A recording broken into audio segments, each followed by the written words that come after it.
창세기 43장. 그 땅의 기근이 심해졌습니다. 이집트에서 가져온 곡식을 다 먹고 나자 아버지가 그들에게 말했습니다. 다시 가서 우리를 위해 양식을 좀 더 사오라. 유다가 아버지에게 말했습니다.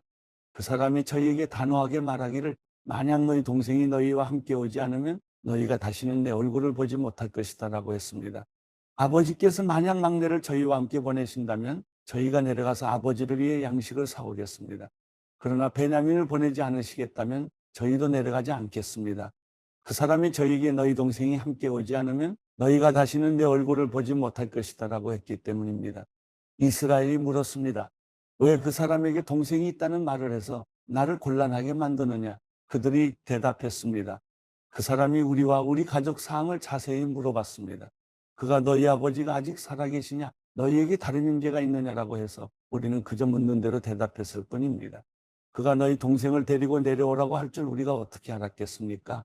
유다가 아버지 이스라엘에게 말했습니다. 이 아이를 우리와 함께 보내십시오. 그러면 우리가 당장 가겠습니다. 그래야 우리도 아버지도 우리 자식들도 죽지 않고 살 것입니다. 제가 베냐민을 책임지겠습니다. 제게 책임을 물으십시오. 만약 제가 그를 아버지께 데려와 아버지 앞에 세우지 못한다면 제가 평생토록 아버지 앞에서 그 죄를 다 받겠습니다. 저희가 늑장을 부리지 않았다면 벌써 2번은 갔다 왔을 것입니다. 그들의 아버지 이스라엘이 그들에게 말했습니다. 꼭 그래야만 한다면 이렇게 하자. 너희 자루에 이 땅의 가장 좋은 물건들, 곧 향유 조금과 꿀 조금과 향신료와 물약과 피스타치오와 아몬드를 넣어서 그 사람에게 선물로 갖고 가라. 돈도 2배로 갖고 가서 지난번에 너희 자루 아기에 담겨 돌아온 돈을 돌려주라. 그것은 아마 실수였을 것이다. 내 동생도 데리고 떠나 다시 그 사람에게 가라. 전능하신 하나님께서 너희로 그 사람 앞에서 긍휼을 입게 하셔서 너희의 다른 형제와 베냐민을 너희와 함께 돌아오게 하기를 바란다. 그러나 내가 내 자식들을 잃어야 된다면 잃을 수밖에 없다. 형제들이 선물과 2배의 돈을 챙겨들고 베냐민도 데리고 이집트로 내려가 요셉 앞에 섰습니다. 요셉은 베냐민이 형제들과 함께 있는 것을 보고 자기 집의 관리인에게 말했습니다. 이 사람들을 내 집 안으로 들이고 짐승을 잡아 식사할 준비를 하여라. 그들이 정오에 나와 함께 식사할 것이다. 관리인이 요셉의 말대로 형제들 요셉의 집으로 들어오게 했습니다. 형제들은 그의 집 안으로 들어가게 되니 두려워서 속으로 생각했습니다. 전에 우리 자루에 담겨서 도로 돌아온 그 돈 때문에 우리가 여기에 끌려왔나 보다. 그가 우리에게 달려들어 붙잡아 우리를 종으로 삼고 우리 나귀도 빼앗으려고 하나 보다. 그 집 문 앞에서 그들이 요셉 집의 관리인에게 다가가서 말했습니다. 그들이 말했습니다. 내 주여, 실은 저희가 지난번에 여기로 양식을 사러 왔었습니다. 그런데 저희가 여관에 도착해서 저희 자루를 열어보니 각 사람의 자루 입구마다 돈이 고스란히 들어 있었습니다. 그래서 저희가 그것을 다시 가져왔습니다. 그리고 저희가 양식을 살 돈을 더 가져왔습니다. 저희는 누가 돈을 자루에 넣었는지 모릅니다. 그 관리인이 말했습니다. 괜찮습니다. 두려워하지 마십시오. 여러분의 하나님 곧 여러분 아버지 하나님께서 여러분들 자루에 보물을 넣어주신 것입니다.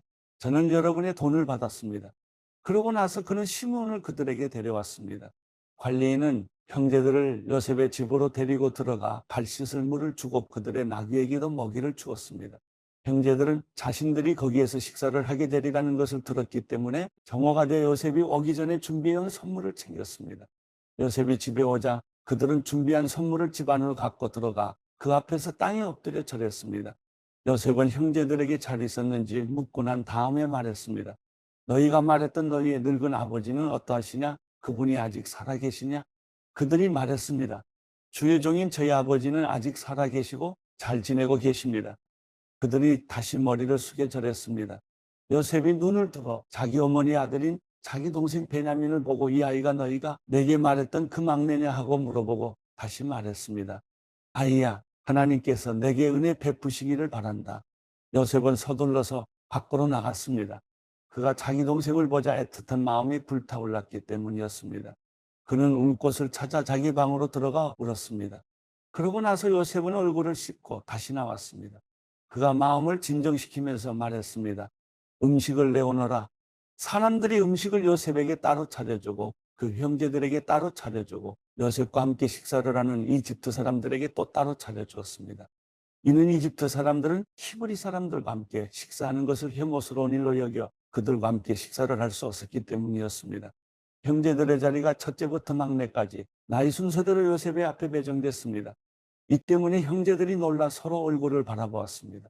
요셉이 자기 상에서 음식을 나눠줬는데 베냐민에게는 다른 사람들보다 5배나 많은 양의 음식을 주었습니다. 그들이 마시며 요셉과 함께 즐거워했습니다. 마태복음 26장. 예수께서 이 모든 말씀들을 끝마친 후에 제자들에게 말씀하셨습니다. 너희도 알다시피 이틀만 있으면 6월절이다. 그때 인자는 넘겨져 십자가에 못 박힐 것이다. 그 무렵 대제사장들과 백성의 장로들은 가야바라는 대제사장의 관저에 모여 교묘하게 예수를 체포해 죽일 음모를 꾸미고 있었습니다. 그러나 그들은 백성들이 소동을 일으킬지도 모르니 명절 기간에는 하지 맙시다라고 말했습니다. 예수께서 베다니에 있는 나병 환자 시몬의 집에 계실 때였습니다. 한 여인이 값진 향유가 가득 든 옥합을 들고 와 식탁에 기대어 음식을 잡수시는 예수의 머리에 향유를 부었습니다.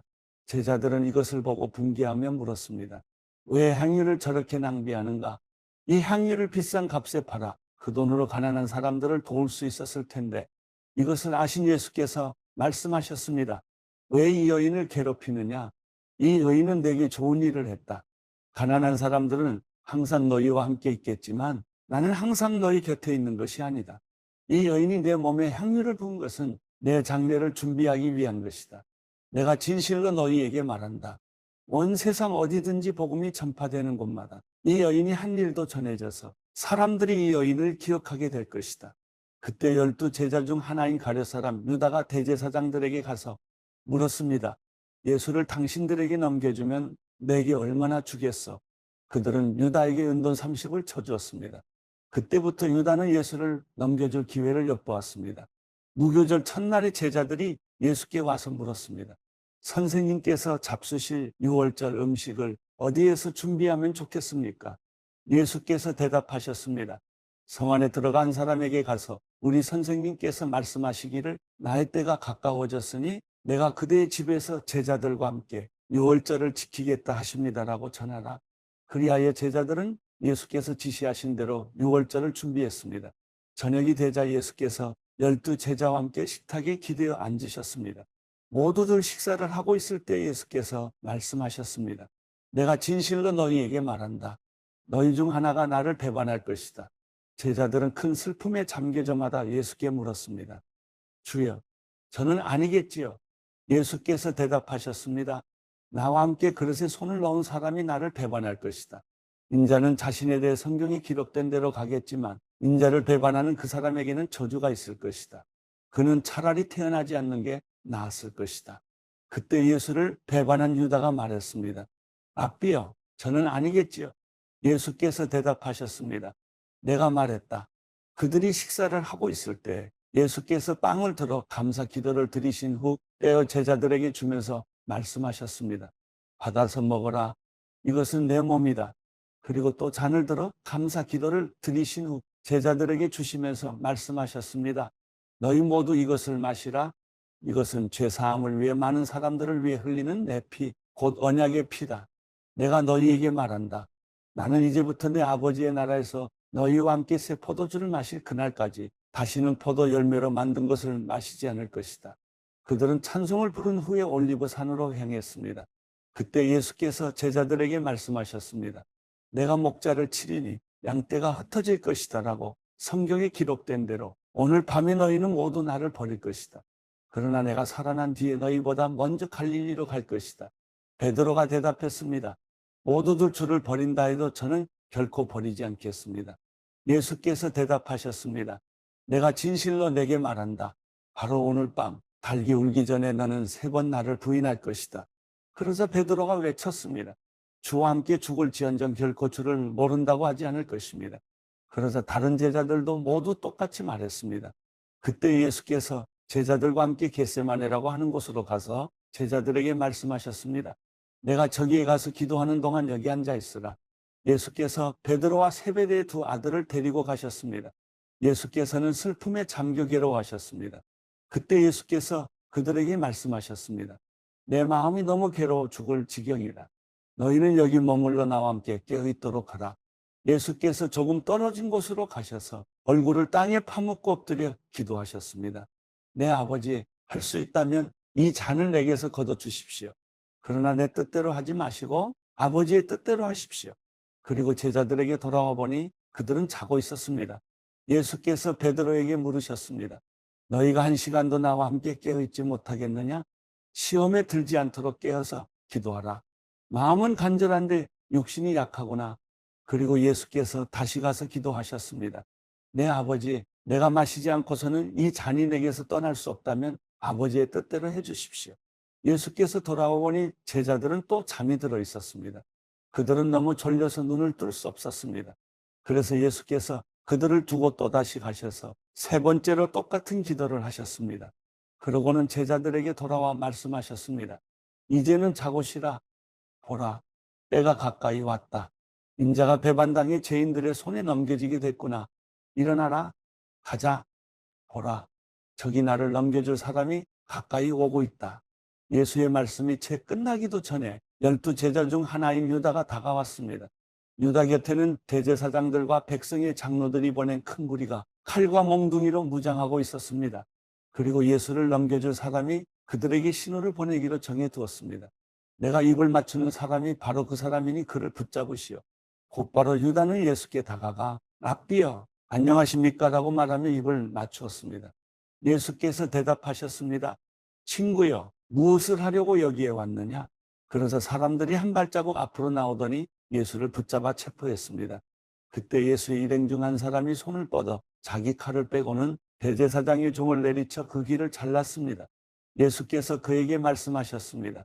내 칼을 칼집에 도로 꽂아라. 칼을 뽑는 사람들은 모두 칼로 망할 것이다. 내가 내 아버지께 청하면 당장 12군단보다 더 많은 천사들을 보내주실 수 있다는 것을 너는 모르느냐? 그러나 만일 그렇게 하면 성경에서 이런 일이 마땅히 일어나야 한다고 말한 것이 어떻게 이루어지겠느냐? 그때 예수께서 우리에게 말씀하셨습니다. 너희가 강도를 잡듯이 칼과 몽둥이로 나를 잡으러 왔느냐? 내가 날마다 성전에 앉아 가르쳤는데 너희가 그때는 나를 체포하지 않았다. 그러나 이 모든 일은 예언자들의 글을 이루기 위해 일어난 것이다. 그때 제자들이 모두 예수를 버리고 달아났습니다.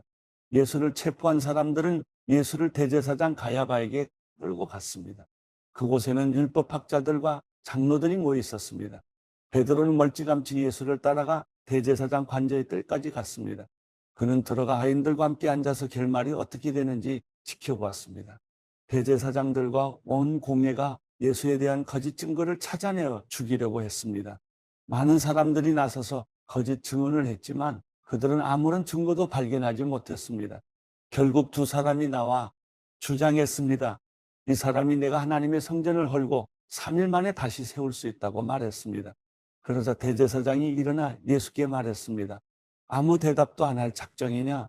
이 사람들이 너에 대해 이렇게 불리한 진술을 하고 있지 않느냐? 그러나 예수께서는 아무 말씀도 하지 않으셨습니다. 대제사장이 예수께 말했습니다.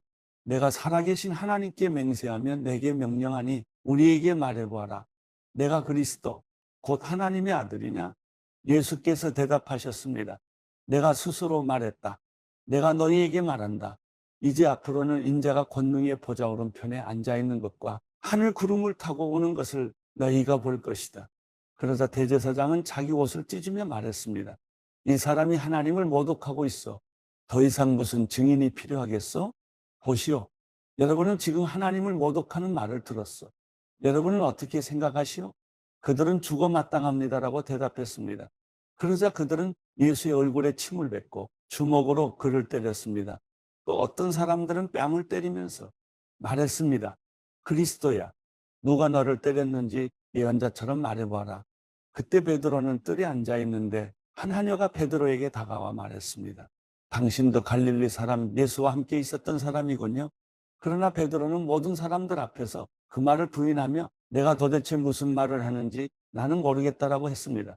그러고는 대문 있는 데로 나왔는데 또 다른 하녀가 베드로를 보더니 거기 있던 사람들에게 말했습니다. 이 사람도 나사렛 예수와 함께 있었어요. 베드로는 다시 맹세코 부인하며 나는 그 사람을 모르라고 했습니다. 얼마 지나지 않아 거기 서 있던 사람들이 베드로에게 다가와 말했습니다. 당신도 그들 중 한 사람인 것이 틀림없소. 당신의 말씨를 보니 분명하오. 그러자 베드로는 저주하며 나는 그 사람을 모른다라고 맹세했습니다. 바로 그때 닭이 울었습니다. 그제야 베드로는 예수께서 닭이 울기 전에 내가 3번 나를 모른다고 할 것이다라고 하신 말씀이 생각났습니다. 그리고 베드로는 밖으로 나가 한없이 눈물을 쏟았습니다.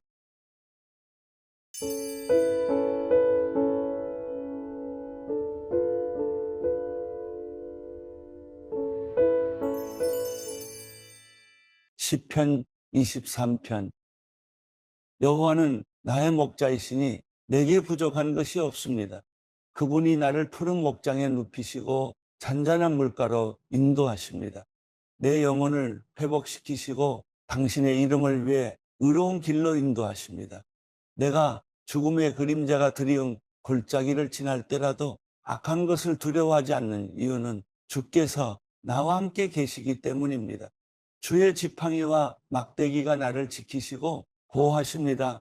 주께서 내 적들 앞에서 내게 상을 베푸시고 내 머리에 기름을 부으셨으니 내 잔이 넘칩니다. 내 평생의 선하심과 한결같은 사랑이 진실로 나와 함께 하실 것이니 내가 여호와의 집에서 영원히 살 것입니다.